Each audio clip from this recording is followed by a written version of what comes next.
So, hello for today's video. Hindi nabili yung kalahati ng aking binibentang isda. Yung huli ng anak ko kasi sumama siya sa bakol.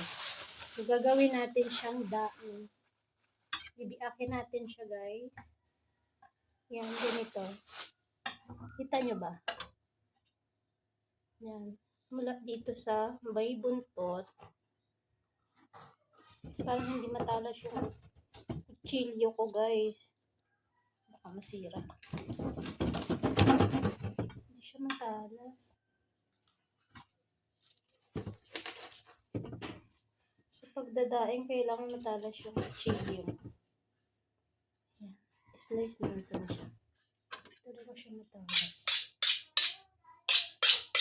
So, ganyan natin siya. Si Poroy.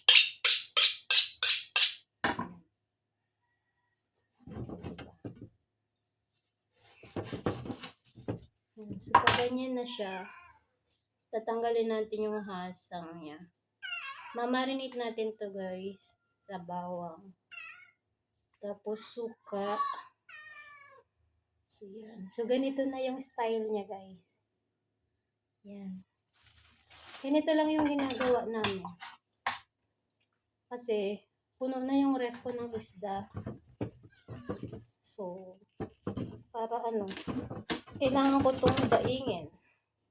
Kasi wala nang space yung aking ref. Hindi naman na siya nabili, kaya daingin na lang natin.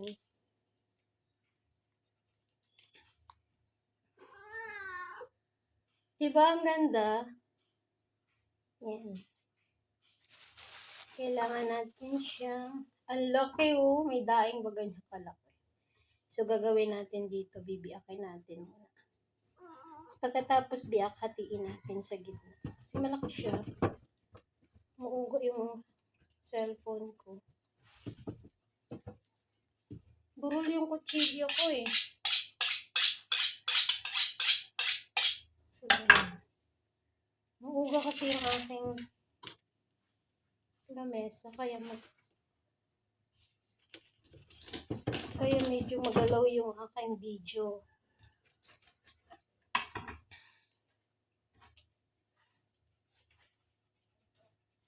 So, yan. So, kapag ganito na, sobrang laki kasi niya. Putulin natin sa gitna.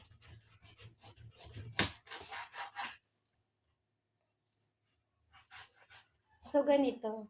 Diba ang ganda? Ganito siya. Ganito lang po yung pagdaing.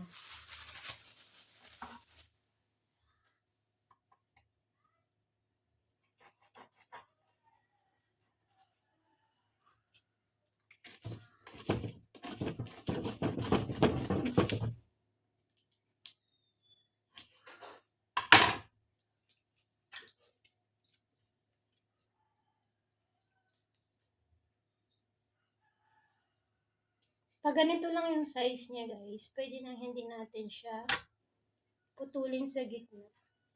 Okay na yan siya. So, yan. Kasi hugasan lang natin siya ng maayos bago i-marinate. Napakadali lang talagang gumawa ng daing.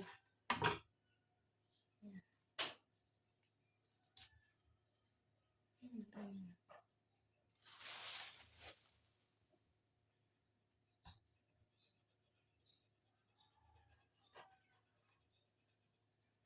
Ito yung diskarte ng mga nanay. Pagsawa ka na sa isda na daingin mo. Kasi nasawa din yung mga bata, diba? Masarap din ito pang umagahan. Yan.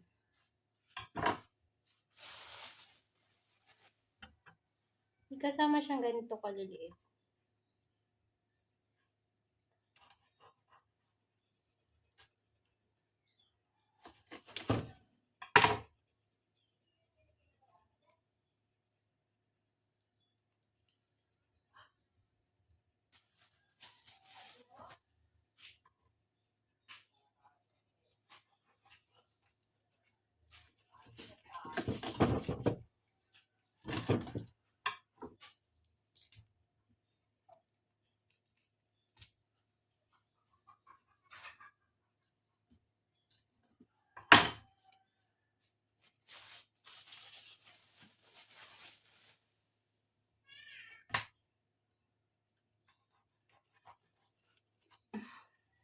Seryoso na ako sa pag-i-slice. Hindi na umimik yan. Diba? Ang taba ng isda.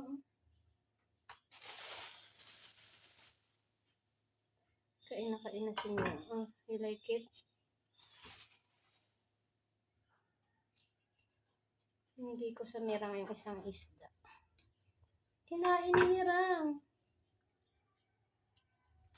Favorite niya talaga yung isda.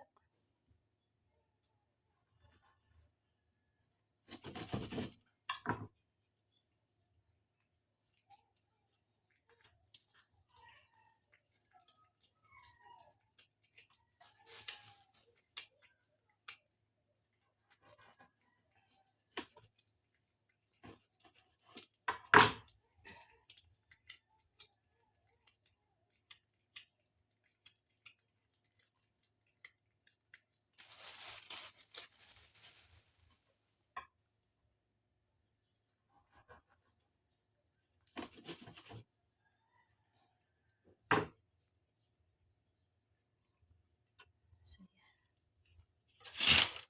Saglit lang guys ha. So guys, ito lang yung gagamitin ko. Suka, tas magic sarap kasi wala akong bawang. And then ito. May tubig pa siya.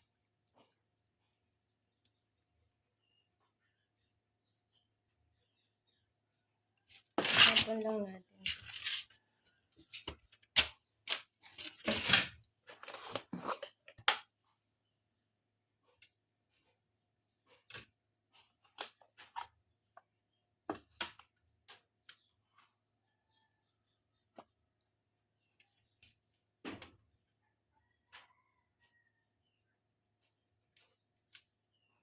Ang lalaki nito.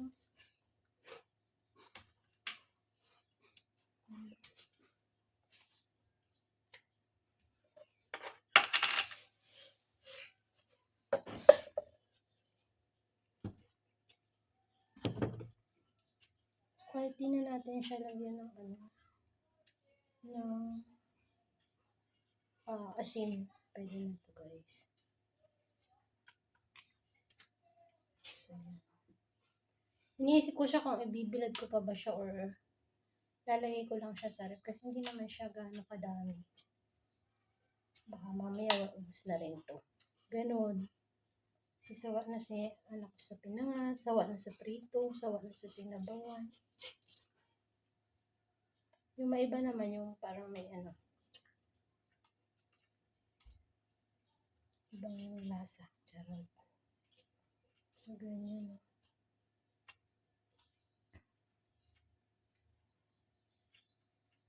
Yan, sarap. So, lagyan natin siya ng ganyan.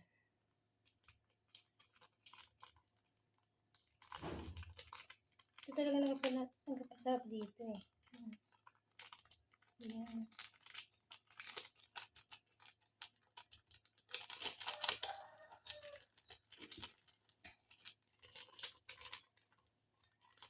Naparamid to Lipat natin dito.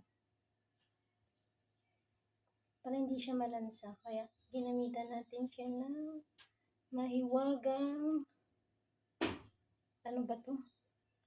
Mahiwagang hindi na alam. Tapos hindi ko lang alam kung tama yung ginagawa ko. Ganun. Ganun siya ng konting suka. Ganun. So, ganyan. Basta ganyan. Yan. Babad natin siya sa lagyan muna natin siya ng magic. Yan. Para mag-magic yung sarap. Charot. Yan. Ganun. Yan. Yung pinakang-salt niya yun na lang. Magic. Yung konti lang huwag madami. Bawal madami sa magic. Yan. I think palagay ko dito kahit di ko na siya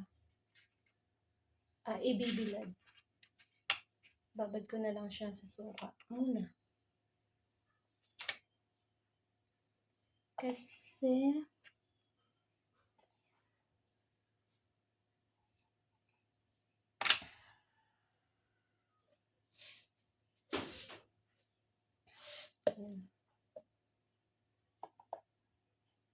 yan.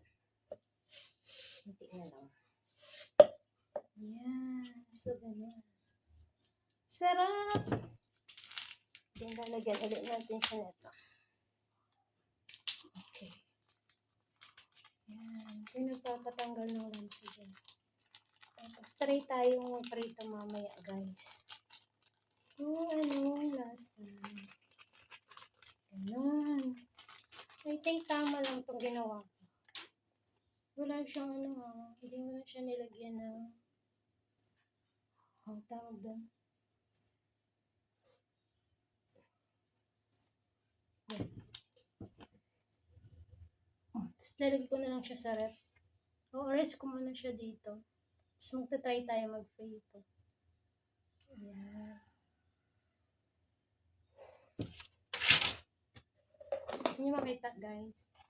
Pero mas parang bit ko pa ng so, ganito na ang finish. Tsuran! Ang ganda, diba? Yan na siya. Ganda.